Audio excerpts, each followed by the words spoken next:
শবে বরাত। আর এই শবে বরাত দিনটি ছোটবেলায় একটা বেশ রাত ছিল, যেখানে চালের রুটি আর বুটের হালুয়া ছাড়া এই শবে বরাত দিনটি যেন অপূর্ণতায় রয়ে যায়।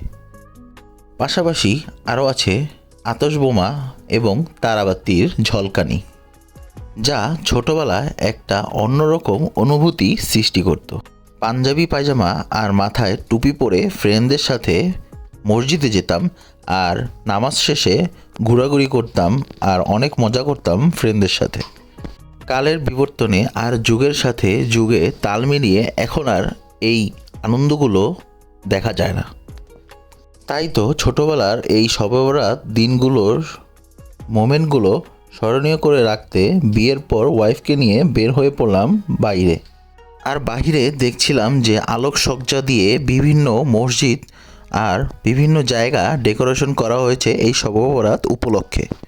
সন্ধ্যার পরে বের হয়ে রুটি খুঁজছিলাম নারায়ণগঞ্জ চাষারাতে। অনেক খোঁজাখুঁজির পর একটা জায়গায় বেকারিতে এই রুটি খুঁজে পাই। দেন আরেকটা দোকান থেকে তারাবাতির এক প্যাকেট নিয়ে চলে আসি ছাদের উপরে।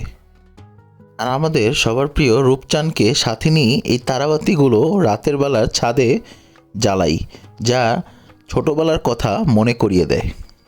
ছোটোবেলাতে অনেকগুলো তারাবাতি একসাথে নিয়ে জ্বালাতাম আর খুবই মজা হতো। ছোটোবেলার সেই মোমেন্টগুলো আসলেই খুবই স্মরণীয়, যা এখনও মনে পড়লে ভাবি।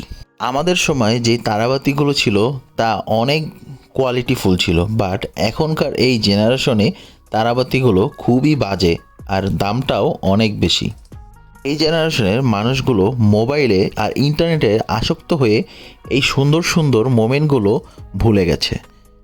দেন বাসায় এসে বুটের হালুয়া, গাজরের লাড্ডু, বিভিন্ন ধরনের মিষ্টি আর ছানা, আর পাশাপাশি থাকছে কুমির মাছ বা যেটাই বলেন না কেন, একটা রুটি নকশি করা, এটা খুবই চমৎকার দেখতে, সেটা খাই। আর রূপচাঁদকে দিচ্ছিল, ও ধরতে পারছিল না, ও খাওয়ার জন্য চেষ্টা করছিল, বাট পরবর্তীতে আমরা একসাথে সবাই মিলেই খাই। তো চলুন শোনা যাক ও কি কি বলছিল ভিডিওগুলোতে। কি খাও তোমরা? আমরা কুমির খাই, কুমির পানির থেকে নিয়ে আইসা আমরা কুমির ফ্রাই করে খাইতেছি। এই যে কুমির। কোনটা খাবে? তুমি কোনটা খাবা বলো? আমি এটা খাবো। এটা খাবা? আমি এত বড়টা ধরতে পারতাম ভাই। রূপচাঁদের মধ্যে বড় কুমির। হ্যাপি বার্থডে কুমির বাবা। অনেক মজা। হ্যাঁ, কেমন মজা? আমরা গরু মাংস আমার